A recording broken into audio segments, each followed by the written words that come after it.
toujours embarrassé parce que là où j'ai utilisé systématiquement le récit distancié à effet comique, c'est sans doute dans Sissi.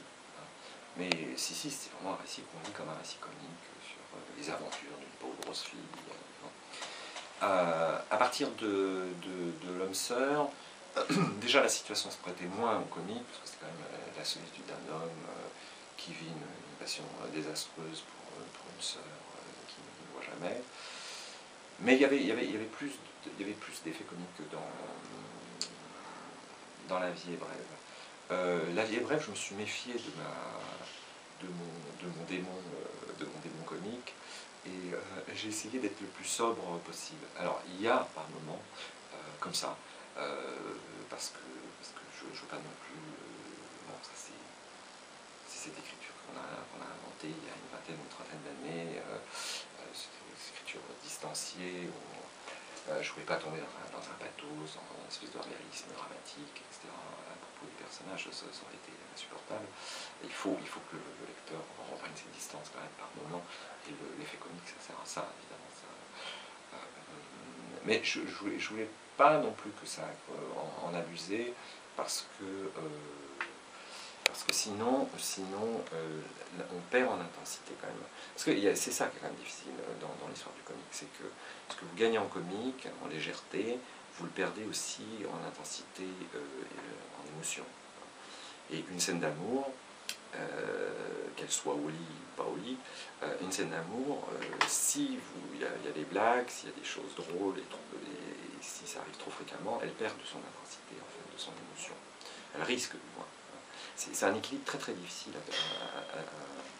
à trouver, et je me souviens d'une discussion avec Eschenot justement là-dessus, où il me disait qu'il aimait L'Homme Sœur parce qu'il me disait que j'avais trouvé cet équilibre entre la tonalité comique, disons, et la tonalité mélancolique, hein, on va dire ça comme ça.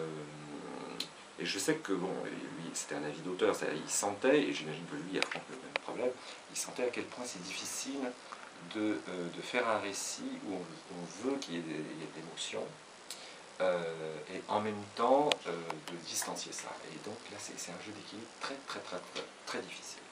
Très difficile, et c'est peut-être sans doute une des choses les plus difficiles dans cette forme d'écriture, c'est qu'elle réconcilie sans arrêt de contraires, et il ne faut jamais qu'on bascule. Alors il y a des scènes qui se prêtent plus à la tonalité comique, mais vraiment les scènes, j'allais dire les scènes de mondanité, parce que là ça se prête plus à la caricature.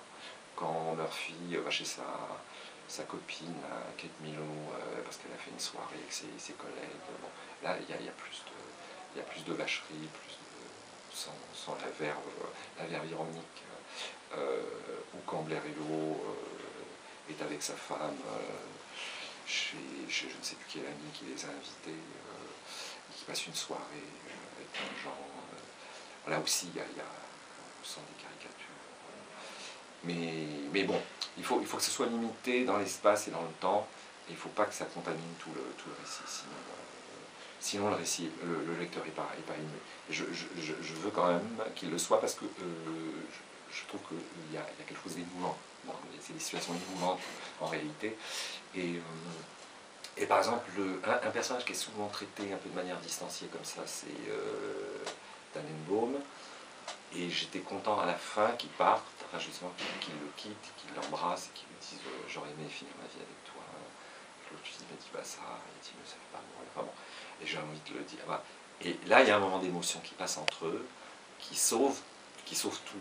Je voulais pas que ça reste toujours un rapport avec une vieille folle qui se prend pour de chevrerie de Tannenbaum, et puis Blériot. Je voulais qu'il y ait un lien d'émotion quand même entre malgré le côté histrion de Tannenbaum. Parce que Tannenbaum, c'était un personnage compliqué pour moi. C'est un des personnages qui m'est venu très tôt. Je n'arrivais pas à comprendre ce que venait faire ce personnage.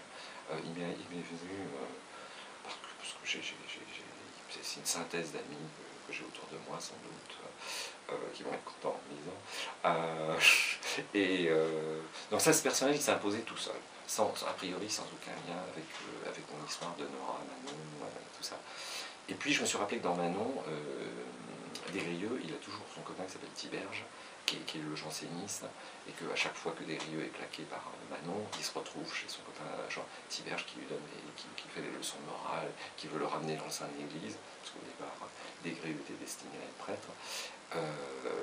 Desrieux pleure et promet de s'amender, et évidemment 2 semaines plus tard Manon revient et ça y est, la bagaille, le chaos reprend, et donc je me suis dit, mais oui, Léonard c'est ça, c'est Tiberge, c'est le personnage, le directeur de conscience, mais sauf que c'est un directeur de conscience très très particulier, mais je voulais qu'il y ait ça.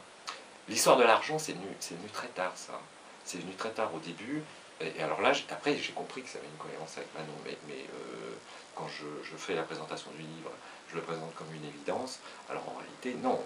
Ce qui s'est imposé de manière évidente, c'est les rapports amoureux chaotiques d'un personnage avec une fille qui part sans arrêt. Mais l'histoire de l'argent, je l'ai vu venir uniquement à travers Blériot et sa femme. Blériot vivant plus ou moins au crochet de sa femme. Et après, je me suis rendu compte que c'était un thème vraiment, vraiment bien, que je trouvais riche, intéressant. Blériot vivant au crochet de sa femme, vivant au crochet de son copain Tannenbaum, Nora vivant au crochet des autres, etc. Et là, je trouvais qu'il y avait un fil moderne, j'allais dire, que j'aimais bien, que je trouve efficace, et qui, je crois, sonne juste. Voilà. J'étais après content d'avoir trouvé ce couple de tapeurs professionnels, comme je dis, qui passent leur temps à taper les autres, à les taxer. Les parents, c'est drôle, c'est un truc, on ressasse toujours les mêmes situations. Je me souviens d'un article dans le Sud-Ouest où le type, qui est un article très, très élogieux sur le sort, il disait finalement la paire, il fait croire à chaque fois qu'il sort un nouveau livre, mais en fait il écrit toujours le même. Et je trouvais que c'était pas dit du tout de manière méchante, hein, c'était dit de manière très, très gentille. Et je me suis dit, oui, quelque part, c'est vrai qu'il y a des choses qui sont obsessionnelles chez moi. Entre autres, ce couple parental, il est là depuis sans doute longtemps, installé dans d'autres livres, avec moins d'importance qu'il n'en a dans La vie est brève. Mais c'est une façon que j'ai très souvent observée dans la vie. Alors, est-ce que c'est un problème de génération, c'est-à-dire les parents des garçons de ma génération qui sont comme ça, j'en sais rien, mais souvent quand j'allais déjeuner chez mes amis, je tombais sur des couples où la mère avait le pouvoir total à la maison et où le père était devenu un fantôme. Et ce qui était paradoxal, c'est que très souvent le père était un homme brillant, avec plein de titres, et sa femme, généralement, était restée une bourgeoise au foyer, et elle avait vraiment non seulement la direction de la maison, parfois elle dirigeait sa famille, mais aussi la direction des enfants, au sens où les enfants étaient terriblement impressionnés par leur mère et traitaient leur père plus bas que terre. Et j'ai connu le cas justement d'un père qui était un ingénieur à la SNCF. À l'époque, c'était un titre prestigieux pour un homme qui avait fait une grande école scientifique quelconque. Et quand j'allais le voir, d'abord sa femme lui disait d'éteindre la télé, il s'empressait d'éteindre la télé, et il venait déjeuner avec nous. Et je savais qu'il fumait en cachette et qu'il buvait du Porto et que sa femme marquait le niveau des bouteilles pour le boire. Et c'est vraiment cet homme castré par les hommes castrés par leurs femmes. Voilà, c'est quelque chose, peut-être une angoisse personnelle, une angoisse de castration. Mais oui, à travers Blériot, et j'aime bien le moment où Blériot et son père parlent ensemble le soir, quand ils sont sur leur chaise longue, et que son père lui demande, alors ta femme t'a quitté, Blériot dit non, et que son père dit, bah moi elle n'est pas prête de me quitter. En le regrettant ouvertement, aucun des deux n'est capable de quitter sa femme. Bon voilà, c'est une espèce de karma familial qu'ils vivent tous les deux. Et ça, j'aimais bien ça. Voilà, il y a des personnages qui sont, c'est vrai, directement, mais en réalité, c'est assez rare. Les personnages dont je pourrais dire c'est un tel, pour des synthèses. Oui, Tannenbaum, je vois bien la synthèse de Trop quatre amis, le père de mais les autres sont des personnages qui sont plus tirés de l'imaginaire de l'auteur et